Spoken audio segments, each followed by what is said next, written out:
Ada banyak sekali masalah dalam hidup ini. Tapi kenapa kita tidak begitu? Kita yakin ada Allah. Kita yakin punya Allah. Orang kok sedih terus-terusan, stres terus-terusan, marah terus-terusan, kecewa terus-terusan. Ini sebenarnya dia lupa bahwa dia punya Allah.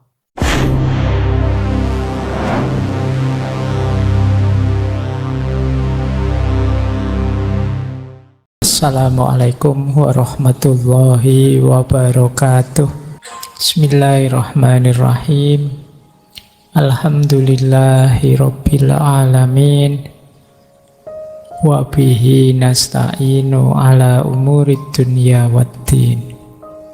Allahumma sholli wa sallim wa barik ala habibina wa syafi'ina Sayyidina wa maulana Muhammadin wa ala alihi wa ashabihi wa man tabi'ahum bi ihsanin ila yaumiddin.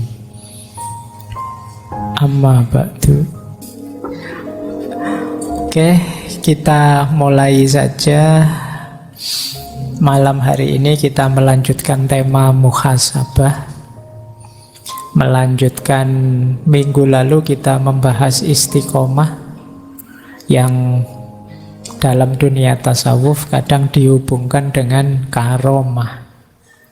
Karomah ini nanti hubungannya dengan anugerah Allah kepada para wali, orang-orang yang dicintainya.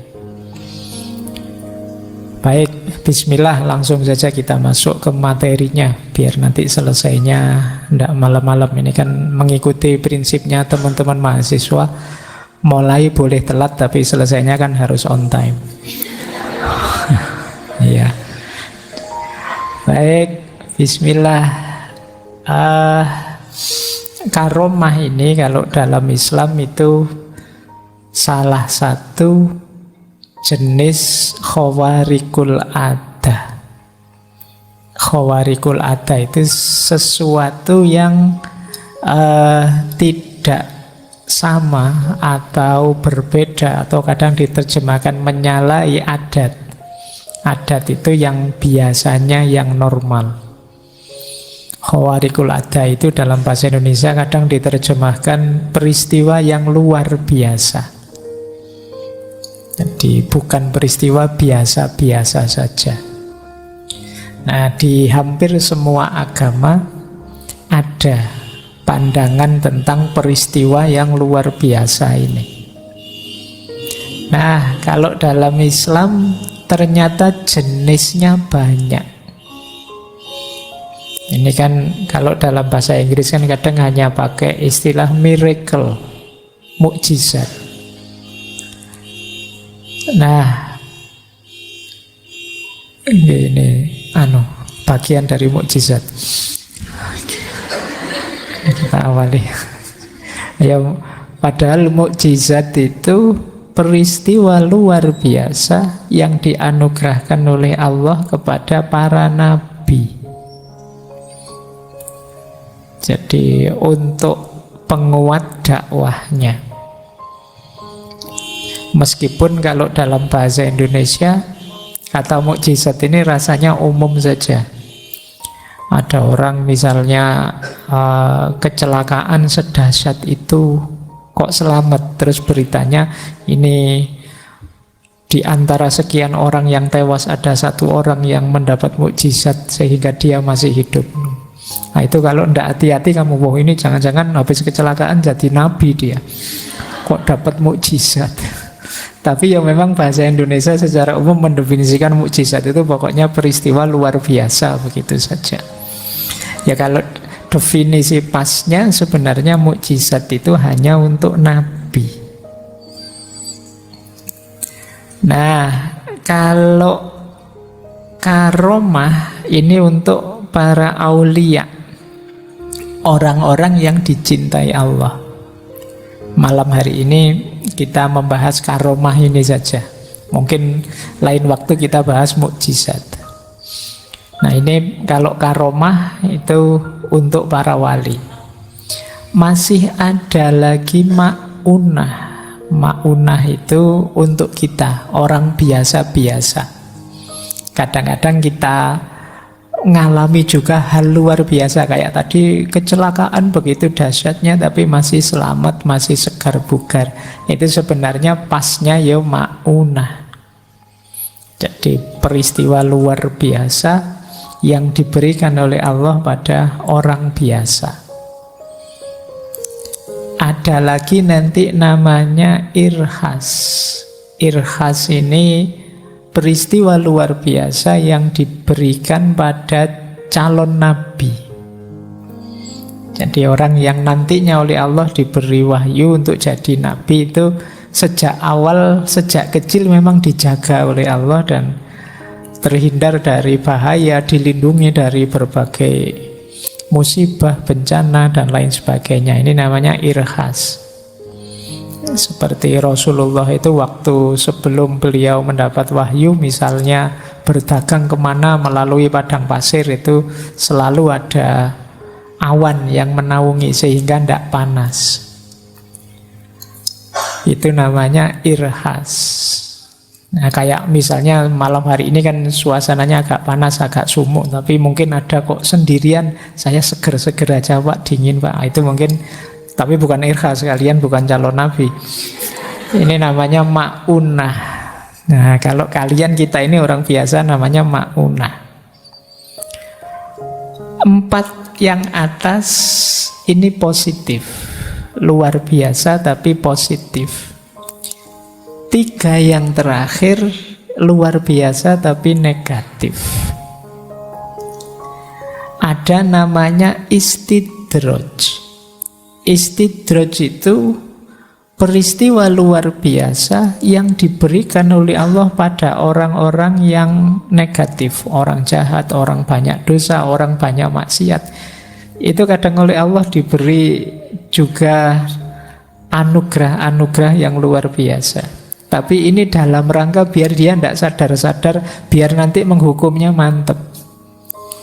Nah, kayak kalian kalau ada temenmu ngapain, ya wes, terus no, ayo, terus no, itu kan kamu ancang-ancang, sebentar lagi tak sikat kamu. Nah, itu mirip istidraj itu begitu. Kamu diusili temenmu terus kamu, ya tunggu aja, ayo wes terusin, tunggu aja. Nah, kan, nah, itu kalau kamu tidak sadar-sadar, padahal ini istidraj, itu pada saatnya ya habis kamu dengan murkanya Allah dan siksanya Allah. Ini namanya istidraj.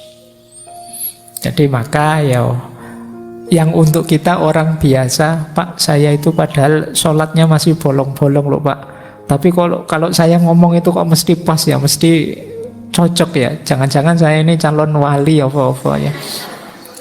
Enggak, ya itu mungkin istidraj saja dari Allah. Jadi memang sengaja dibuat begitu biar kamu tidak sadar-sadar.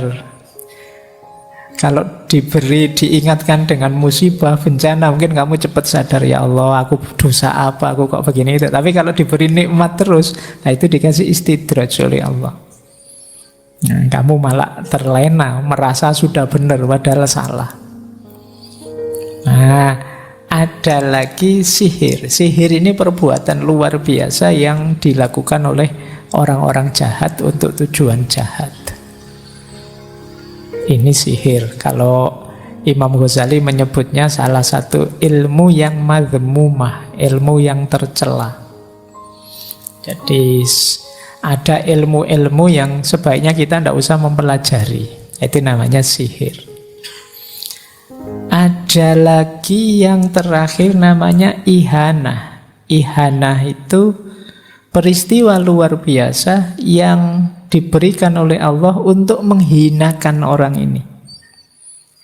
Jadi derajatnya malah turun. Luar biasa, tapi luar biasa negatif. Misalnya ada zaman Nabi itu nabi palsu, namanya Musailamah. Ada yang membaca nama pasnya sebenarnya Musailimah, tapi ya ini pokoknya ini orang ini ngaku nabi palsu. Satu ketika dia ada orang buta datang dan dia bilang, nanti setelah saya berdoa butamu akan sembuh, kamu bisa melihat. Tapi begitu ini orang ini buta sebelah matanya, begitu Musailamah berdoa, malah buta dua-duanya. Nah, ini namanya ihana. Jadi oleh Allah ditampakkan kehinaannya. Nah, kamu habis berdoa malah jeblok. Nah, itu ihana. Jadi ini peristiwa luar biasa juga, cuma luar biasa mengenaskan. Jadi tidak selalu kalau istidroj, jadi memang luar biasa positif sebenarnya meskipun untuk orang yang negatif. Tapi kalau ihanah ini luar biasa negatif untuk orang yang negatif. Sama seperti sihir. Sihir itu kontennya negatif, tujuannya negatif, dilakukan oleh orang yang negatif. Jadi 3 yang terakhir ini memang keluar biasaan yang negatif. 4 yang atas ini keluar biasaan yang positif. 3 dari 4 yang atas ini spesial, yang 1 umum, bisa untuk siapa saja. Nah, baik. Ini peristiwa-peristiwa khawarikul adah. Jadi dalam agama diakui memang ada peristiwa luar biasa ini. Baik, kita mulai ya. Malam hari ini kita membahas karomah yang merupakan anugerah Allah untuk para wali. Secara bahasa karomah itu artinya kemuliaan. Jadi kalau ini teman-teman mestinya sudah ngerti ya. Berarti orang yang mendapat karomah itu hakikatnya dimuliakan oleh Allah. Kalau secara istilah, biasanya istilah karomah ini dipakai juga kadang untuk muamalah. Untuk bidang muamalah itu karomah ini artinya orang yang dermawan. Orang dermawan itu kan mulia, suka membantu orang. Nah, kalau di bidang tasawuf ya tadi peristiwa luar biasa yang diberikan Allah pada para walinya. Nanti kita bahas sebentar apa sih wali dan cirinya itu. Definisi paling masyhur dari karomah misalnya kita ambil dari Jawahirul Kalamiyah Al-Jazairi. Kata beliau, karomah adalah perkara luar biasa yang tampak pada seorang wali. Nah, ini definisi yang dimana-mana dipakai. Atau lebih panjang lagi, sesuatu yang luar biasa yang tampak dari seorang hamba yang jelas kebaikannya, yang ditetapkan karena adanya ketekunan. Nah, ketekunan ini istiqomah. Makanya tadi saya disebut oleh banyak para wali juga kuncinya karomah itu istiqomah dalam mengikuti syariat Nabi dan mempunyai iktikad yang benar. Kalau ini definisi dari Syekh Al-Bajuri, Tuhfatul Murid. Ini belakangan sering saya sebut referensinya ya, biar teman-teman tahu, dan paling tidak nanti kalau ada yang motong-motong biar ngerti bahwa ini quotes-nya tidak dari saya. Karena banyak sekali potongan-potongan itu yang pakai nama saya. Seolah-olah aku ini pinter banget, hebat banget. Wong ya cuma ngutip. Jadi semoga teman-teman tidak overestimate. Jadi tidak nganggep wah Pak Faiz canggih sekali ya kalau bikin kalimat. Wah aku cuma ngutip. Itu kebetulan yang dianu pas bagus, nanti jangan-jangan yang dikutip pas jelek ya dianggapnya wah pikirannya kok kayak gini ya, bisa begitu nanti. Maka teman-teman yang motong-motong agak hati-hati ya. Lebih lengkap lebih bagus. Atau ngertilah caranya motong biar tidak separuh-separuh. Saya khawatirnya kayak Fawailul lil musallin zaman Abu Nawas itu. Dipotong di situ saja. Wah, menurut Pak Faiz ternyata sholat itu bisa membuat orang masuk neraka. Dalilnya fawailul lil musallin, titik, terus dipotong di situ. Nah, hati-hati dengan yang motong-motong. Baik, jadi ini definisi. Ini definisinya sederhana sebenarnya. Ada banyak definisi yang lain dan panjang-panjang. Tidak saya bawa ke sini, saya khawatirnya tambah ruwet, teman-teman tambah bingung. Pokoknya intinya, perbuatan luar biasa yang berasal dari orang soleh atau walinya Allah, itu namanya karomah. Saya lanjutkan, biar nanti bisa tuntas materinya malam hari ini. Hakikatnya karomah, ini saya ambil dari Hakim Tirmidzi. Jadi karomah itu hakikatnya 4. Yang pertama ikrom, yang kedua takdir, yang ketiga wala, yang keempat alamatul auliya fi dzahir. Ikrom itu berarti pemuliaan. Apa sih Pak? Tujuannya para wali itu kok diberi karomah? Ikrom, pemuliaan Allah terhadap mereka, karena kesungguhannya mendekat pada Allah, dimuliakanlah oleh Allah. Namanya ikrom. Yang kedua takdir. Takdir itu memang harafiahnya takdir, tapi maksudnya qadar. Qadar itu ukuran, standar, nilai. Takdir berarti menegaskan nilainya si wali ini. Dengan ada karomah-karomahnya itu kan orang tambah mantap, beliau ini memang wali. Itu namanya takdir. Ada peristiwa yang luar biasa yang tidak masuk akal, kok bisa dilakukan? Oh, ini berarti memang bukan orang sembarangan, harus kita hargai dia. Itu takdir. Yang ketiga wala.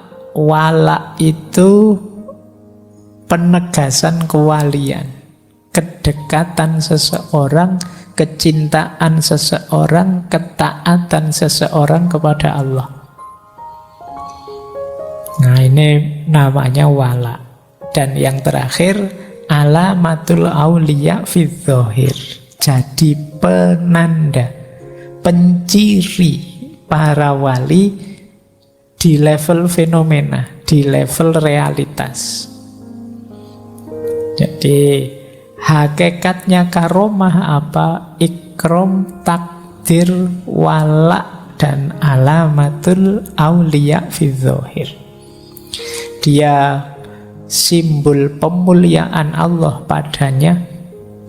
Adanya karomah itu menegaskan nilai ketinggian makomnya, takdir, dan menunjukkan kepatuhannya, loyalitasnya, kedekatannya dengan Allah, wala, dan bagi orang lain itu adalah tanda kewaliannya. Nah, ini untuk wali ya, berarti harus diawali dengan wala tadi, upaya sungguh-sungguh mendekat ke Allah. Jadi berarti apa? Tidak ada wali tiban. Kan ada, kalau dukun tiban ada, tiba-tiba bisa menyembuhkan sakti ada, tapi kalau tiban tidak ada, karena harus ada pendahuluannya, kepatuhan kepada Allah. Mendadak wali tidak ada, mendadak nggak ada. Ada awalan amal solehnya.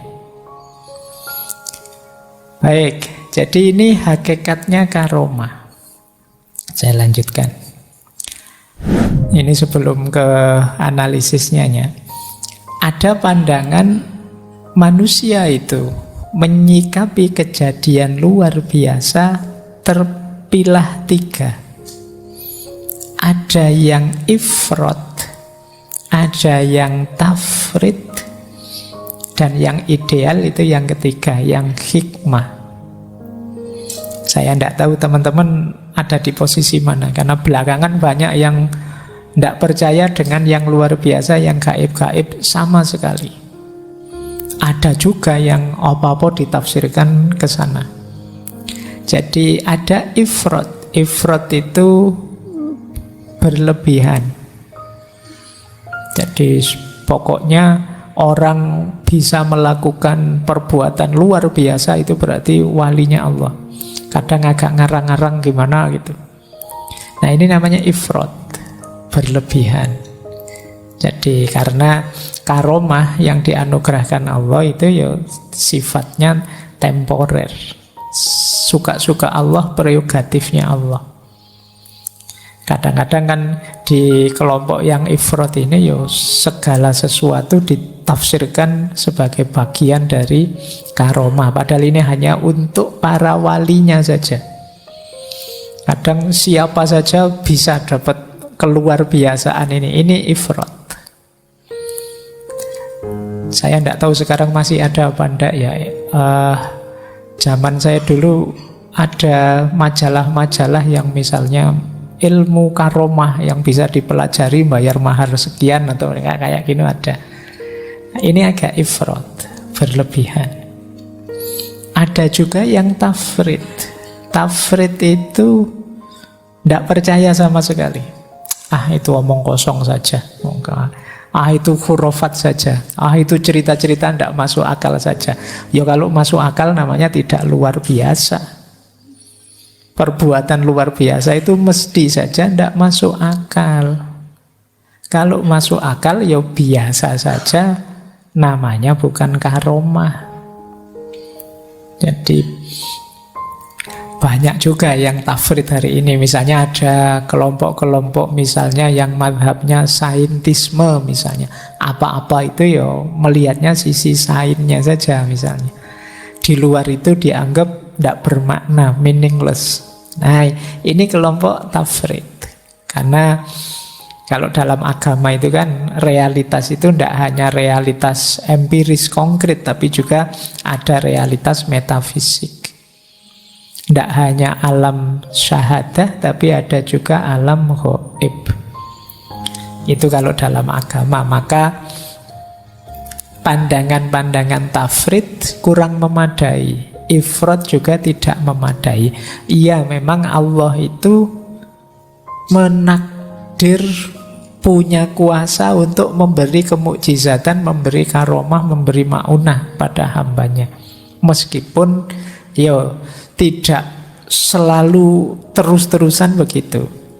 Orang yang ifrat saja itu mungkin melihat segalanya qadarullah, melupakan bahwa dalam hidup ini ada sunnatullah.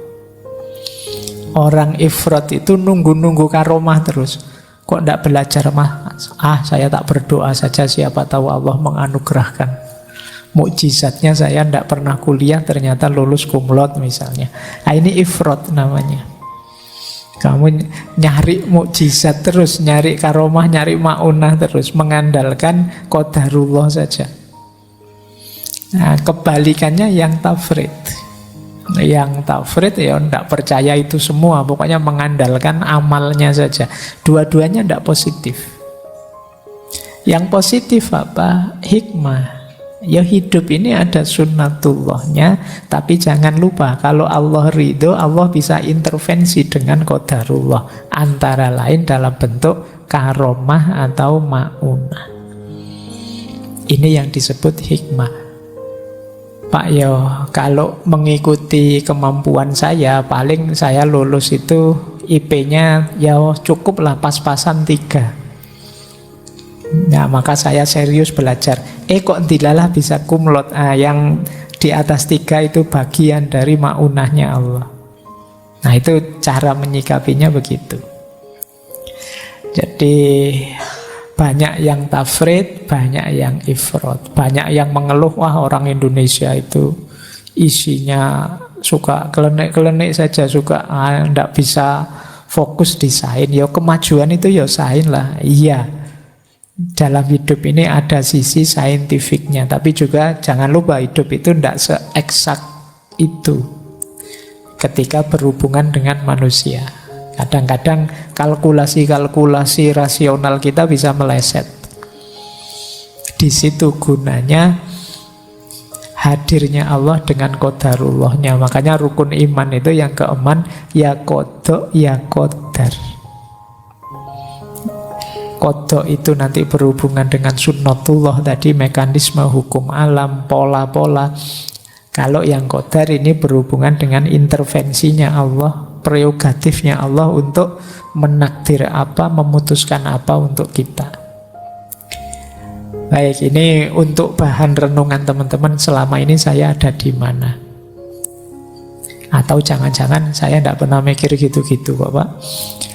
Pokoknya pikiran saya di luar itu. Padahal itu bagian dari keimanan sebenarnya, yang kodok kodar tadi ya. Baik, kita lanjutkan. Nah, ini menarik. Ada pertanyaan begini, kenapa sih kok kita harus mendengar cerita wali-wali, mendengar cerita karomah-karomah, yang kadang-kadang di sini siwa itu cerita-cerita khurafat saja, cerita-cerita ngarang-ngarang saja. Dianggap ngarang karena tidak masuk akal. Padahal saya bilang tadi, mesti tidak masuk akal karena itu kejadian luar biasa. Dan Al-Quran di surat Yusuf menjelaskan, lakot kana fi qasasihim ibratun li ulil albab. Dalam kisah-kisah luar biasa tentang mukjizat, karomah dan lain sebagainya itu ada ibroh, ada pelajaran bagi orang-orang yang ulul albab. Mata hatinya hidup, tidak sekedar mata pikirannya. Al-Quran itu kan ada ulil absor, ada ulil nuha, ada ulil albab. Yang ulul albab itu lub itu hati, basirah.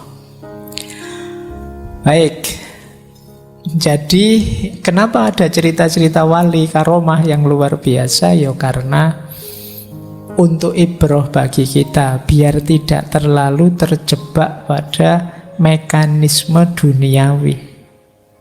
Makana hadisan yuftaro. Semua itu bukan cerita-cerita yang dibuat-buat, asli itu. Nabi Ibrahim dibakar kok tidak mempan, asli itu. Ashabul Kahfi 309 tahun tidur masih utuh, tidak bertambah tua, asli. Makana hadisan yuftaro. Nah, bahwa itu tidak masuk akal Pak, itu pakai ilmu biologi manapun, fisika manapun tidak nyambung. Iya, wong itu namanya karomah. Makana hadisan yuftaro. Walakin tasdiqol ladzi baina yadayhi, tetapi membenarkan apa yang sedang dihadapi. Wa tafsila kulli syai', dan memerinci segala sesuatu. Wa hudan wa rahmatan, dan juga sebagai petunjuk, wa rahmatan, dan juga sebagai bentuk kasih sayang Allah, rahmatnya Allah, liqaumi yu'minun, bagi orang-orang yang beriman. Jadi kalau ada yang tanya, ngapain sih Pak cerita-cerita yang tidak masuk akal begitu? Iya, tujuannya apa? Untuk menyadarkan kita, jadi pelajaran bagi kita bahwa hidup ini tidak seeksak pikiran kita dan yang tampak di depan mata. Ada banyak yang kadang-kadang tidak terduga. Maka jangan putus asa, juga jangan lalai. Karena kadang-kadang kalau kita menganggap hidup ini hanya sesuai kalkulasi akal kita saja, mungkin hari ini kita harusnya sudah putus asa.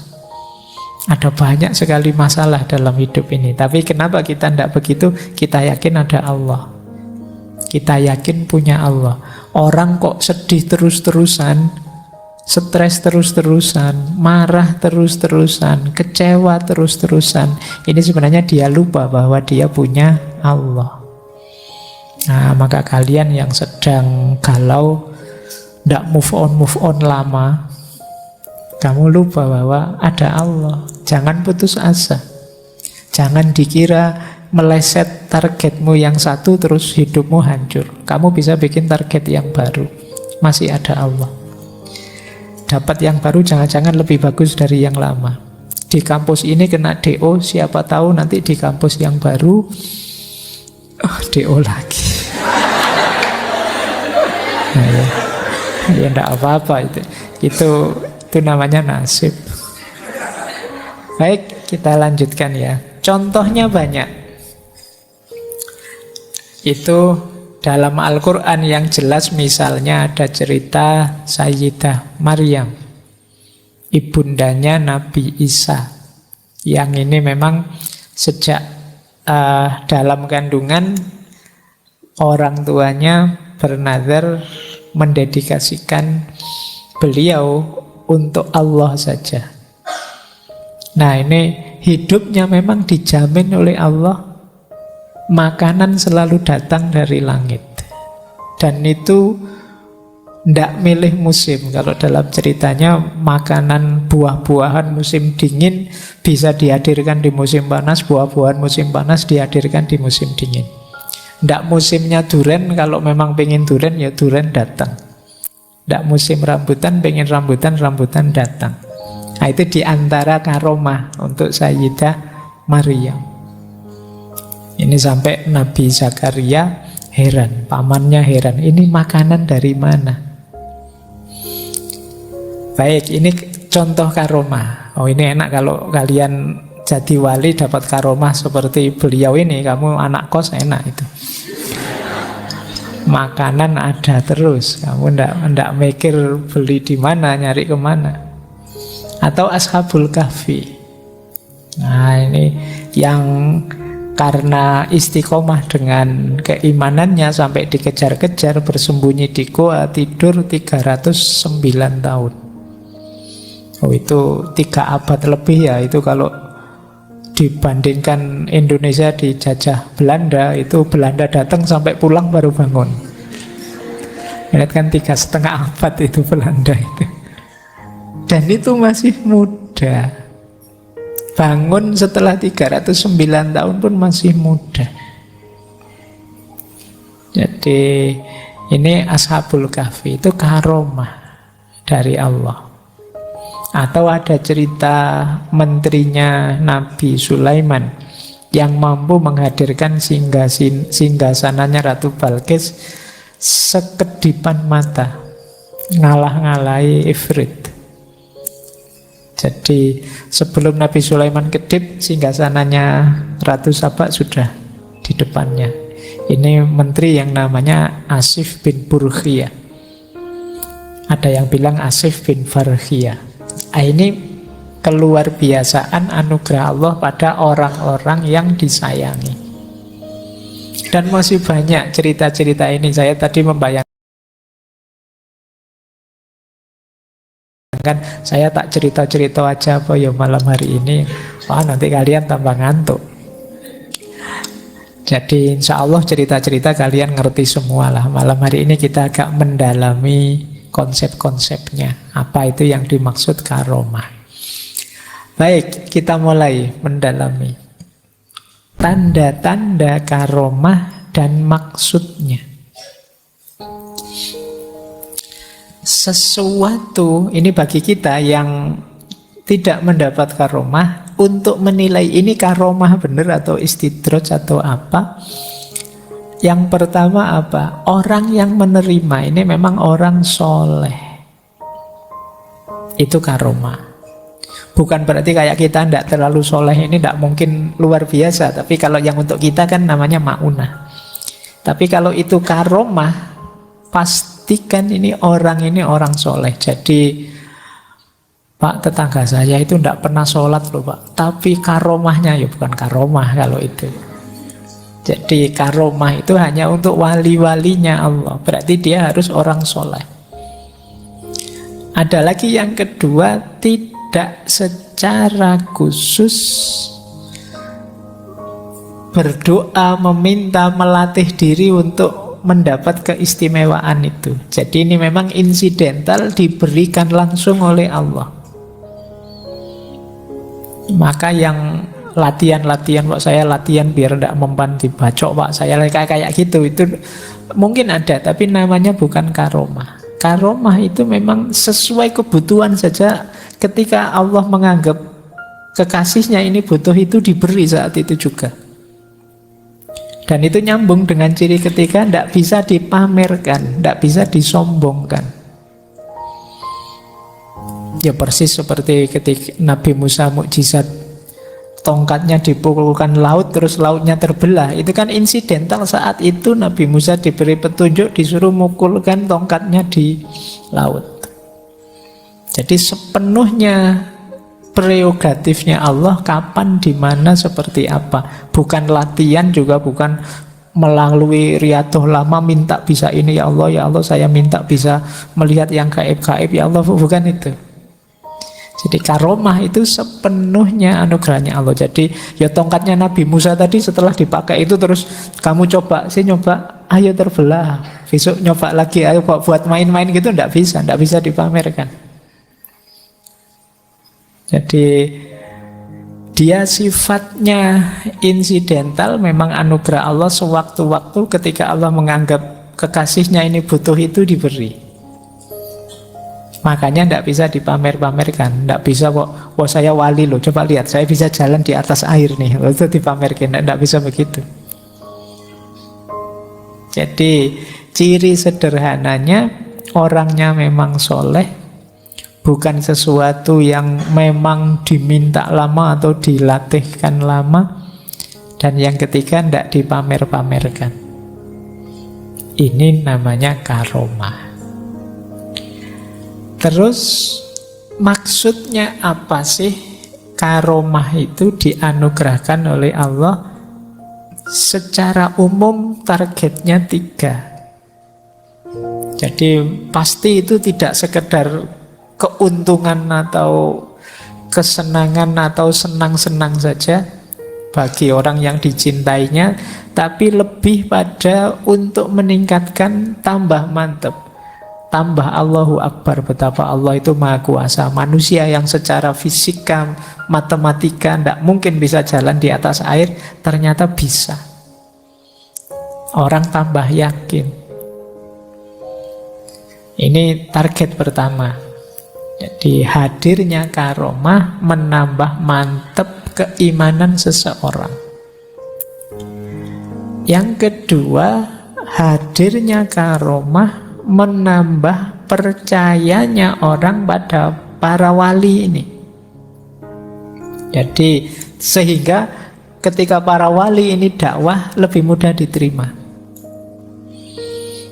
Misalnya Kanjeng Sunan Kalijogo yang bisa bikin tiangnya Masjid Demak hanya dari tatal, yang sampai hari ini itu kan kita bisa melihat masjid semegah sekokoh itu tiangnya hanya dari tumpuan kayu yang dirangkai. Oh, ini kan tidak sembarangan, kok kamu nyoba ya pontang-panting. Ilmu arsitektur yang mana ya kesulitan bikin itu. Ini semacam karomah yang tidak sembarangan orang bisa.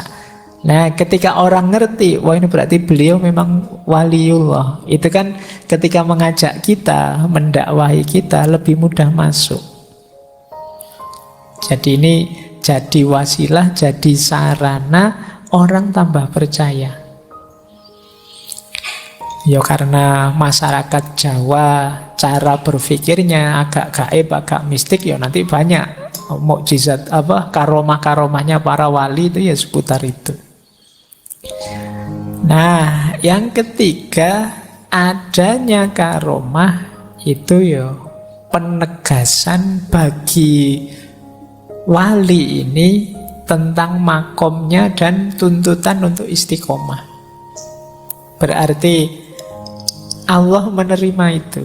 Kalau dalam dunia tasawuf kan yang dilakukan seorang wali itu dari satu tahap ke tahap lain namanya makomat. Kesungguhan seorang wali mendaki makomat itu nanti disambut oleh Allah dengan namanya akhwal. Nah, karomah ini bagian dari akhwal tadi. Meskipun kalau dalam tasawuf karomah ini kadang-kadang posisinya tidak sekedar anugerah, tapi juga ujian. Jadi kalian diberi karomah, misalnya kalian wali ya, diberi karomah itu bisa dimaknai juga sebagai ujian. Setelah dapat karomah terus apa? Ayo, yang kamu lakukan. Kamu merasa sudah sampai tujuan, selesai, atau tambah istiqomah, atau lebih meningkat lagi istiqomahnya, atau apa? Ini namanya ujian. Kayak kalian lulus kuliah itu loh, sampai di 1 degree misalnya, lulus S1, itu kan anugerah, tapi kan sekaligus ujian. Setelah lulus terus kalian mau apa terusan? Kemarin statusmu mahasiswa, sekarang naik makom jadi alumni. Saya tidak tahu jadi alumni itu makomnya naik atau malah turun. Tapi kan ganti makom sekarang. Ini kan semacam ujian. Lah terus apa yang kamu lakukan terusan dengan itu? Nah, makanya kalau dalam ilmu tasawuf itu karomah itu harus hati-hati yang mendapat karomah ini, karena banyak yang terdistraksi di karomah ini. Begitu dapat karomah terus merasa selesai perjalanannya. Padahal karomah ini bukan akhir perjalanan, masih panjang perjalanan menuju Allah. Baik, jadi itu tanda-tandanya dan maksudnya.